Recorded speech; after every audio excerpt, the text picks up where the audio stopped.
Hey, everybody, welcome to the People in Purpose and Profits Business Coaching Podcast. My name is Brian Buck, and my wonderful co-host is... I'm Kat. And we are excited today to talk to you about skills and capabilities. Obviously, there's many skills and capabilities it takes to be able to run your own business, whether you're a solopreneur, coach, consultant, or you got a small to medium-sized business. There's all sorts of skills, not only for yourself, but for those that work with you. So you want to kick us off and kind of share some of your thoughts, Kat? Yeah, I remember when I first started out as a coach, I was looking at people who were like way ahead of me, who had multiple certifications and all of these things. And I'm sitting back there thinking to myself, oh my God, will I ever be able to do what they're doing and as good as they're doing it? And then one of the most curious things happened while I was in my training. There was a woman that was working with couples, and she talked about how she only had one tool, but yet she had no problem charging people, making really good money. So the reason why she was in this training was because she wanted more skills. But I'm thinking to myself, especially now that I've worked with so many people over the years, it's just so unbelievable the tricks that the mind plays on us. And it makes us think that we are never qualified or we're too qualified for something. So discovering, and the taking inventory of the skills that we have is really important. And then looking at things from a very realistic standpoint and not allowing our fears to get in the way is extremely important. And I don't ever think that lack of skill is the reason why people don't make it. It's way beyond that. But I do think that developing the right skills is important in building a business, knowing how to help your customers, and knowing what you need to serve your clients to the best way. Yeah, I love that. I think we could probably unpack this whole skills and capabilities from a couple of different angles. Because one, there definitely is a trend of many people, especially in the coaching and consultant world, where you feel like you need a skill to be valid or valuable. And that isn't always the case. And even what I've seen in my corporate world, just because you have a certification, like there's a PMP, project management professional. I've met many people with PMPs who are bad project managers. So it's not even like the certification really carries that much weight. And so I think it really comes down to, are you using it because you don't feel like you're enough? Right. And especially, when you talk about the situation of someone who had her own proprietary thing that worked well and got people results, what the heck is she needing other skills for? Right? Right. Unless she was expanding upon her offers. And that's kind of the other side of skills and capabilities that I've also have done is, okay, you want to reach a new level. You want to grow your business. You want to enter a new market. You want to offer something new, or you want to innovate better. You have to sometimes identify what's the new capability or skills we need to be able to do that. You also need to be excellent. You also need to say, what specific skills do I need in this role to do what we're doing now? Because so often we kind of go by gut instinct, but as we grow or people move on, we have to replace them. We want to be really cognizant of the skills. But to go back to what I was saying is, to get to new levels, we need to have new skills, because you got to where you're at because of the thinking and the skills you have.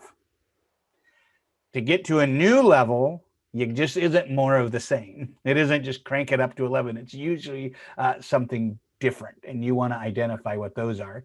We just have to make sure you're not hiding behind that to grow to a new thing as a way of not feeling enough. Does that make sense?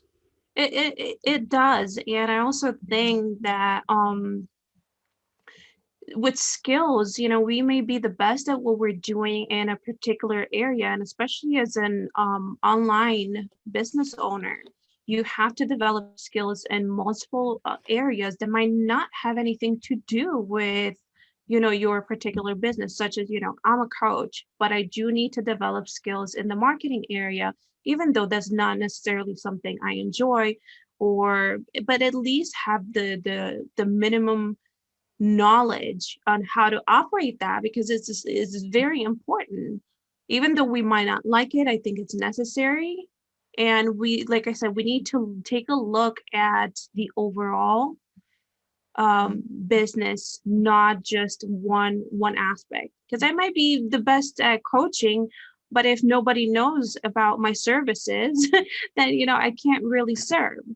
So Yeah. that's another thing that I really suggest to people that are starting online, or are thinking to transitioning online, or have been online and don't have success, is to develop some skills that are just really needed in order for your business to go to the next level, or just take off right now. And what I like about that too is it reminds me also when you think of Dan Sullivan's um, Who, Not How. Sometimes to grow or to not take too long because I could go ahead and learn everything about Facebook algorithms for my ads, but maybe by the time I get done learning all of those, the algorithms have changed. Right. Versus if you just hire someone who Mhm. has the skills or that capability, then you can inject that into your business, get those results quickly. But there is a piece in there, and I've learned this in copywriting from Jim Edwards, is we need to know enough about copywriting so we know what's good or bad as a Right. leader, because I could easily go, hey, give me, I can ask my son, hey, can you send me some good copy? And I'll put out there, and it's going to be a bunch of fifth grade jokes. And that's not going to, Right. if you don't know enough. And similarly, when you're hiring, are you really clear about what are the behaviors and the skills necessary to succeed in that role? So that's a thing that a leader needs to know, either by getting the skills themselves for marketing. By the way, if you are in business and you don't know how to market or have a who that can do your marketing, you need one, because as amazing as our products and services are, people aren't banging at the door to find it. And so you need to have those skills, just like sales. If sales skills are needed skills for any business owner. So that could be a future episode now that I think about it. Absolutely. And, I'm just so happy that you brought that up, because I do want to ask your opinion on this. On how do we know which skills are the ones that really move the needle versus the ones that maybe we can delegate and not have to know, but the bare minimum. Um, I think one is you've got to look at your energy, because if you enjoy doing it, you're going to do it better and more productively and learn it faster. And sometimes you have to try it to see, like I remember when I first set up some of my funnels, I was like, I'm kind of not enjoying this process. And then I got some help, which then helped me actually enjoy doing it. But sometimes you have to try to see if you like it. And then if you enjoy it, then maybe that's something that you can then learn and then eventually delegate and hand off, because then you're just sharing what you learn to the person who's doing it for you, and you get more of that consistency, and you start to have a team that's amplifying your organization's voice, or you as the leader's founder's voice. If you're learning and you're just like,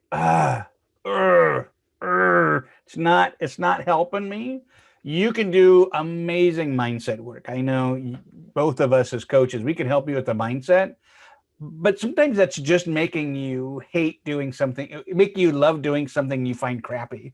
And eventually the fact that you find it crappy means it's not going to be as good. It's always going to be something that you go, but I like it. Like, you know what I mean? It's just, yeah. look at your energy, because as a business owner, you want to put your energy towards the things that you love and the things that really help innovate and make your business better. Right. Yes, that's a keep the lights on kind of a deal. Like marketing is a must have, it's not a nice to have. But if your energy isn't finding it joyful, your who, not how, should be find someone who loves this kind of stuff, and then you can work with them. How about you? Absolutely. Oh, my goodness. I was actually going to ask you about what do you think, the top three skills are, like the most important three skills are for the business? Because as you were talking, I'm thinking, okay, you talked about marketing, you talked about sales, and I'm thinking, okay, what other skill? And I think the third category would be something related to what you're teaching, to what you're working on, like the industry that you're in.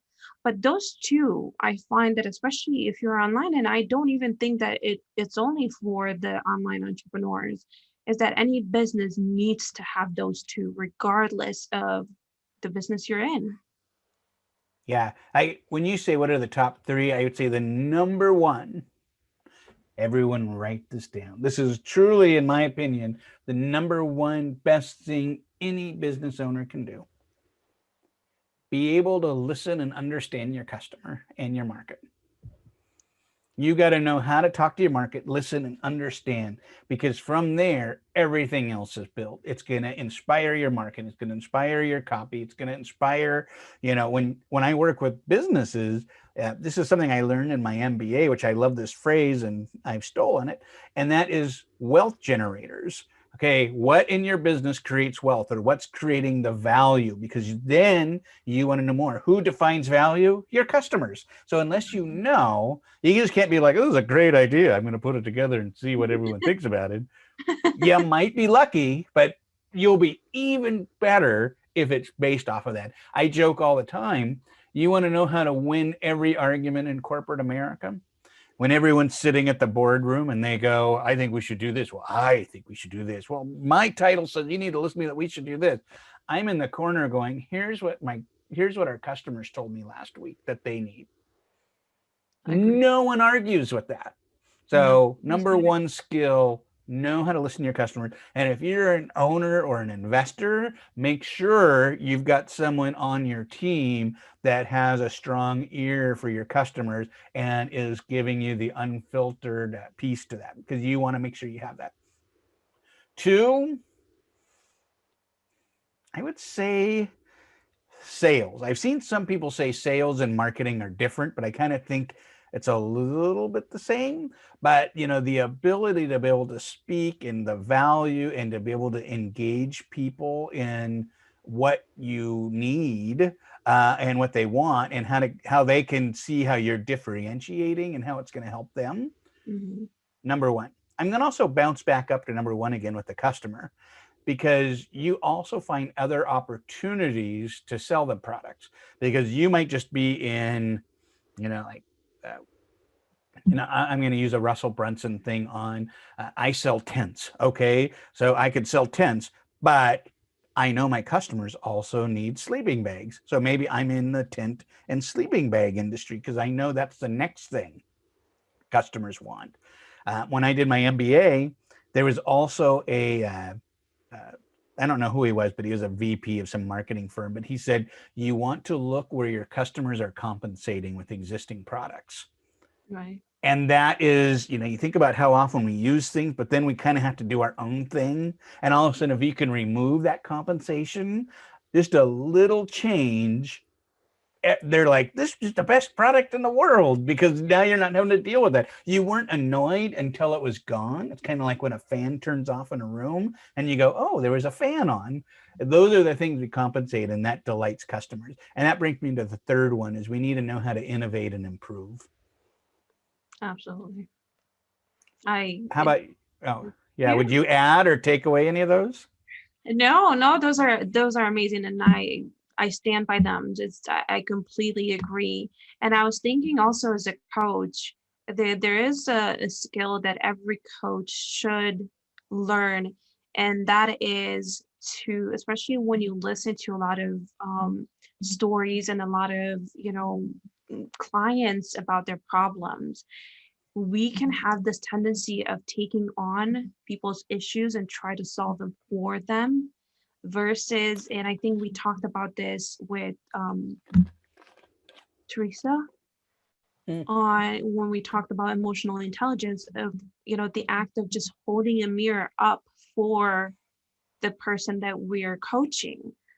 And it's so important because I've seen so many people like get really overwhelmed, even though they love the work they're doing. Developing that skill of detaching from your client's problems and understanding that you're not there to actually solve them, but like help them navigate it was such a critical skill that, and I think it's really valuable for anybody because sometimes we can have the tendency of being attached to an outcome as well, and too attached to it that we might make our customers or our clients feel bad that they can't accomplish it. Mm. For example, if I constantly get asked about what is one solution or what is this, and I go back to thinking that every person is different because I meet them at a different point in time when they might need something different. Yes, I might sell you one thing that resonates with you, but I might get on the phone with you and you may need something completely different. That's why listening, like you said, is critical to having a great business, to actually delivering great results to your clients and growing your business. So that was one of them.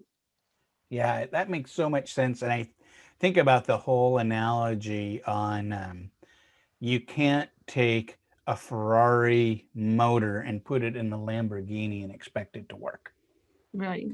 because they don't fit together. And so, just like, especially for the coaches and consultants, if we go around and saying, here's the one solution for all, oftentimes that one solution works for most. It's one of the things I've worked with in the corporate world, and I'm sure you've worked with these in coaching, is the I'm different, this doesn't apply to me.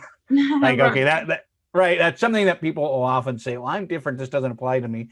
But what you do find is when you at least try one of these, then it starts to make a little more sense. But also you need, like, then you could start to figure out how does it make it fit? Like, how do you then take, I can't remember the fancy cars, but how do you take the one engine and then make it work with the other one? Or the flip side is sometimes you do have to have a custom product and realize that, oh, okay, how do I understand what does this car need to move? So the coach or the business can then differentiate, okay, here's at least two things that can be able to work. So either you got two different engines, or you have a kit that makes the other one work, or you help people realize you've been a Lamborghini the whole time. Like you might, like tires, I'm different. Well, all cars need tires, right? Now I Yeah, have they might be a little different. I want to ask you a question because it just as you're talking about things, you know me, I like certain things come up, and I'm really curious to hear your take on it. I remember Jim Rohn talking about a guy that was just aspiring to be a manager, and he ended up getting the position. And he thought it was his lifelong dream, and he was all excited about it. But yet, when he got into that position, he started becoming really, really miserable. And just hated his life. He started developing ulcers. He started getting sick all the time. So what he ended up was he gave it up. And I think there are a lot of people based on, what I've seen in the industry that go after certain things such as being a public speaker, but yeah, they're not really passionate, of about being on stage. Yet they work so hard at developing that skill only to find themselves, miserable at the end of the day. So the reason I'm asking this, because I'm really curious to hear what your thought on that is, because ultimately it is a skill. Yes, we can learn it, but when do we stop if we see that the skill we acquired is not necessarily something we love doing or we're passionate about? Mm. It's kind of like, when do you be persistent versus when do you tap out? Yeah. Yeah, it really varies, but I really go to all the stuff Gallup has done with strength finders. And I even think about some of the stuff that I do with predictive index, where if you're really clear, and as coaches, we work with people all the time and we have different ways of assessing. And I think, take those seriously, because if you're wired a certain way, those are your strengths. Yeah, we're capable of doing all sorts of things, but we're not capable of excelling at everything. And so that excelling at everything is the things that we actually care about, the things that we want to go for mastery. So just like when we talked about with Kaizen and looking at everything like an experience, I mean, an experiment, is, when you do something for a while and you try on the clothes and you kind of go, I feel something and it's not me. It's okay to abandon that and maybe try something else. I think you have to do some thinking, and I've talked a little bit about this before, on what is it that you really want. It isn't that I want to be a stage actor. It's, I want to be able to tell stories that influence people's hearts and help them be the star of the story. Like, for me, that's it. But if I think it's about stage acting, I'm going to go through all sorts of acting classes. I'm going to get a personal coach, and I could do all of these things. And if I'm not feeling it and I feel like I'm forcing it, there's a thing in project management. I can't remember what it's called. It's a bias, which is, I think it's called the sunk cost bias, which is, we've already started this project. We put these costs in. We should just finish it, even though we all know this is a crappy project now that we know more. Right. Versus going, you know what? The costs are sunk. Let's move on and do something brand new. So I think that's where you go. Is this really going to what I actually want? Is there another way that I can do it? Is this in my strength? Because I found, especially when I started coaching and consulting, it was truly an expression of me. It wasn't anything that I had to put on a hat or psych myself up or get into. It just naturally happens. And I think once you feel like you're putting on a pretense to make it happen because you feel like you should, this is actually something that I've learned, and I can't say the science on it, but the 3 times I failed in life horribly was when I avoided my gut. And I knew my gut was telling me to do something else, but I thought I should do this. Right. And so I did it, and then it blew up. And I think it's the same way when you think about the skills, or wanting to be a public speaker or a coach or an entrepreneur. Because an entrepreneur, you're going to get a lot of those signals that make you go, this is hard. That doesn't necessarily mean a signal is to quit or stop, Right. unless you're going, this really isn't me. Right. So that's kind of what I'm thinking. How about you? So, same thing. I think you've touched on a lot of great points. I definitely think there's a knowing, and sometimes we do allow fear to get in the way, meaning that we think that just because we have fear, we shouldn't be there. I think there's more to it when it becomes draining, when you're just constantly having thoughts on how to get out of it, and you're just basically avoiding being in that thing that you were going after with such passion. You should just take a step back and investigate and see if that's really even your dream, because I notice with a lot of people, they do things because others suggest that they should, or they see from the outside that maybe they have a talent for it. But if it's not their calling, yes, they can do it maybe as a hobby. But a lot of people, we've talked about the music. There's a lot of people that are extremely talented, And you think like, why are you not on Broadway, or why are you not the next Beyonce? But it's really not their desire to be that. They do it because it just comes naturally and because they love it. But yet they love helping people, or they love working with animals, or they want to become a doctor because that they feel in their heart that's their calling. So that's probably one of the most important people can do for themselves, especially as, from the coaching standpoint, is understanding your own desires, getting to know yourself, and to actually hold yourself accountable when you're pushing back because of the unknown. Because that's Right. usually where fear shows up, when it's unknown. Well, and I think too, I'm actually, as we're talking, feeling a bit uneasy to even have these blanket recommendations. Like, I'm even thinking, hearing you say is like, if you are down a path in your business and you're like, I don't know if this is for me, get a coach. Yep. Talk to Cat or I or another coach or someone, because even holding yourself accountable, because I have a family member who is negative about everything. Like, no matter what happens, there's a gloomy side.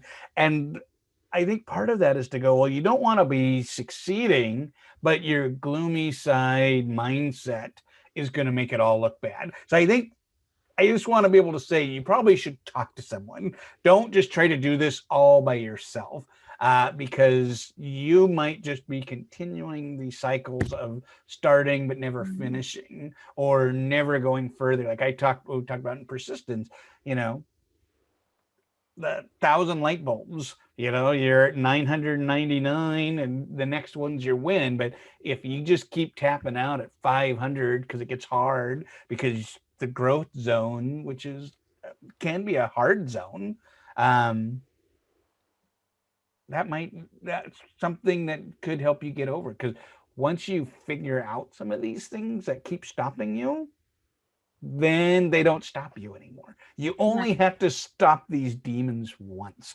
You're going to have other demons or other problems or gremlins or whatever you want to call them. They'll definitely come, but you won't have to deal with that again a lot of times. Absolutely. I agree. Yeah. Anything else you want to talk about with skills and capabilities? No, I think we've covered a lot of ground. I think, there's so many ways to go about it, and we summed it up quite well. Maybe we'll just have to do another episode and bring it up.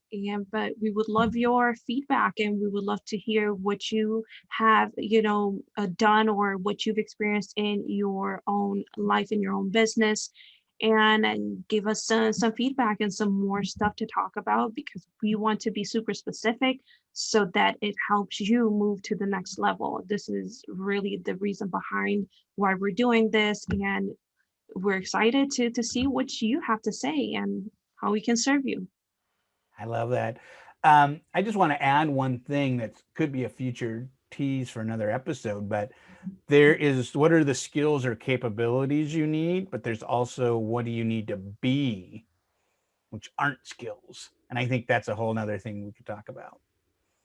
Sounds like our next But episode.